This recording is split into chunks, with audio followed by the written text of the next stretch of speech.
Today we're going to have some more stories from Reddit. But before we start, it would be so much appreciated if you would subscribe to my channel, like the video if you enjoy it, and now, without further ado, let's go. Here is my story. My wife, 25, didn't have a job, but she was really into gardening. She found opportunities whenever she could to sell potted plants as a vendor at local events. I, 30, was working full-time as a director of operations for a shipping company. We were married for 4 years and managed to keep a good balance of work and play. Our friends would come over about 3 times a month.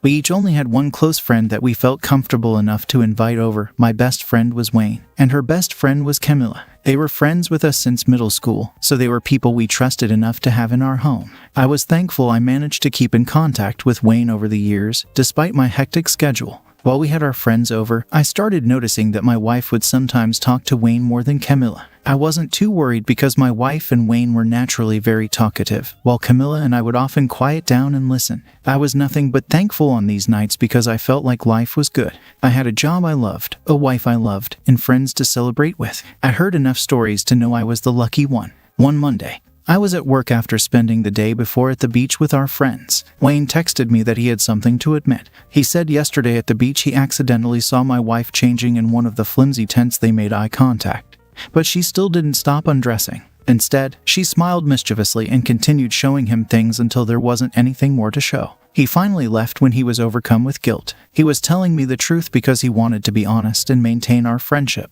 I thanked him, but I did have to ask him a favor. I needed him to step out of our lives for a while to discourage any wild emotions from arising in my wife. She needed to forget about this naughty behavior. Wayne agreed, but I could tell it was with reluctance. When I got home, I asked my wife how she felt about him. She was caught off guard and got a little defensive, asking me what I meant and why I was asking. I convinced her I wasn't trying to start a fight. I just wanted to know how she felt about him. She cautiously admitted that she had grown to care about him very much as Camilla, and she couldn't imagine our lives without him. Needless to say, she sounded a little too attached to my good friend. I think her head was swimming with feelings that stemmed from secretly stripping for him. My wife noticed almost immediately that Wayne was no longer present in our life. Camilla would come over for dinner and a game, but Wayne wasn't responding. Usually, it was my task to invite my friend over, so she asked me where he was. I said he wouldn't be seeing us for a while because he had some personal things he needed to sort through. My wife immediately felt like this had something to do with what happened on the beach. I could tell because she seemed ashamed and worried that I knew something she didn't know how to ask me. So, a few awkward weeks passed. After letting some peaceful time pass between us, she finally asked me if I heard anything from him. I just told her he was fine and asked her if there was anything she should tell me. She said no, so I went to work. I was growing impatient and wanted her to tell me the truth while I was at work. Our neighbor called me. There was a man who was visiting my wife while I was out. I raced home without telling my boss, busted down my own door, and found my wife having intimate with Wayne. I grabbed him and yanked him away before hitting him and knocking him to the floor. He jumped to his feet, put on his pants in a hurry, and ran out of our house. I couldn't believe the man I just caught with my wife was my best friend. That wasn't the man I knew and trusted. All those personal conversations we had where we helped each other through life's curveballs felt like a lie. Then I looked at my wife. She looked devastated, like I cheated on her. She started telling me she was sorry and that she couldn't help how she felt about Wayne. Knowing him all these years as a single man who longed for love made her care deeply until she couldn't resist giving herself to him. I told her she was nothing but a weak-willed, meaningless liar. I was the one that married her. I was the one that provided for her for years and trusted her with my life and love. I trusted her and my best friend to respect and honor me as much as I did them. I told her neither of them had to have intimate with the other. It was just a spontaneous thing that turned them on, and they were so careless that they gave into it. I was now embarrassed to have her as my wife and him as my friend, so I refused to continue these relationships any longer. My speech got to her. She was shocked at the truth of what I said and admitted I was right. She proved herself to be untrustworthy and undeserving. She moved out, completely ashamed and remorseful. I knew she wouldn't have cheated on me again, but no one can really know that for sure. I knew that I'd always remember that she cheated on me. That would make it extremely hard, if not impossible, to ever forgive her or stop doubting the legitimacy of our bond.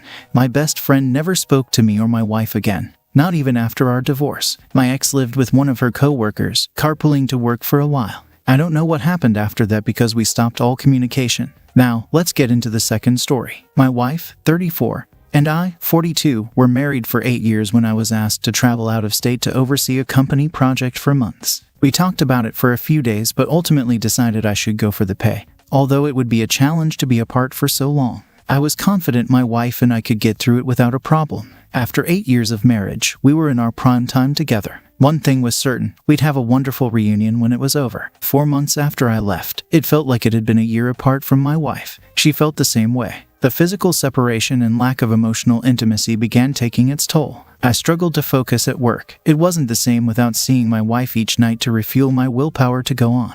When it came down to about a month left, I was working when I got a text from my married cousin. He said he was sitting outside my house in his car, looking for me. He hadn't heard from me for a while, and it wasn't unlike him to make unexpected stops to say hi and catch up. I replied to him without another thought, letting him know I'd be home in about a month. Much to our surprise, I returned home to my wife 1 week later after our glorious and much-needed reunion. Life returned to normal. My wife started to act a little forlorn, like her mind was elsewhere. I was overjoyed to be home, and I figured it was just one of her normal mood fluctuations. Then my cousin knocked on our door. My cousin, with a bouquet, holding flowers that smelled fresh and was clearly dressed to impress. As soon as he saw me, he threw the flowers and ran toward his car. I tackled him and demanded to know why he was here. He said it was the wrong house, but that made no sense. He knew I lived here. He knew my wife lived here. I picked him up by his ear and asked if he was here to woo my wife. Just then, she came out, screaming, telling me to stop. I asked them both if they saw each other while I was gone. My wife said no, but she was sobbing. I asked what was going on, and neither of them had a reasonable answer. They denied ever seeing each other without me present. The next day, the flowers were still driving me crazy. If my cousin wasn't here to see my wife, then why? I asked my cousin for the truth over text. I told him I deserved to know and wouldn't harm him no matter what the truth was. Minutes later, he admitted to everything over text. A week ago, my wife had arrived home to find my cousin waiting in his car. When he told her why he was there, she was smiling and very sweet. She told him I'd be back in a little while and invited him inside for drinks while they waited for me. After a few drinks, she told him that I wasn't really coming home for another month, and it had already been 4. She told him she was lonely and assured him I would never find out if he pleased her until I got back. After they had intimate, she said it was wonderful and I never had to know about it. With my blood boiling, I went to my wife as she cooked dinner and shoved my phone in her face, showing her the text and screaming for her to get out. When she tried to object because she was cooking, I threw the pan across the room, hot food splattered everywhere, and she started wailing. She said she was sorry, that she needed me in her life, and what they did had no emotion behind it whatsoever. I just told her to pack her stuff and get out. Not only had she ruined our marriage, but she also ruined my cousin's marriage. She asked how, implying that she didn't expect my cousin's wife to ever find out. I told her I was going to tell everyone what they did, especially the male participant's wife. She deserved to know as much as me. My wife was beside herself, begging me incoherently not to divorce her. I reasoned with her, saying that it would be heartbreaking to spend another moment in each other's presence knowing there was nothing we could do to fix her mistake. Everything we had was over and done. Besides that, even if she tried to stay, it would only be a matter of time before I obtained a legal order for her to vacate. She laughed, going through the motions. I told my cousin's wife by forwarding his text with my own addition. I told her he was only at my house to check on me since we hadn't spoken for a while. My wife lied to him to get him in the house, got him to have a few drinks before telling him I wasn't coming, and then told him to have intimate with her. My wife, failed to be as honorable and considerate as my cousin attempted to be. Then when he was presented with this temptation, he fell too. His wife had no mercy and filed for divorce too. He didn't have to have intimate with my wife, he just wanted to. That's the story. If you liked it, please support us with a like as well as subscribe to our channel. Write in the comments what you think about the story. Thank you for being here with us.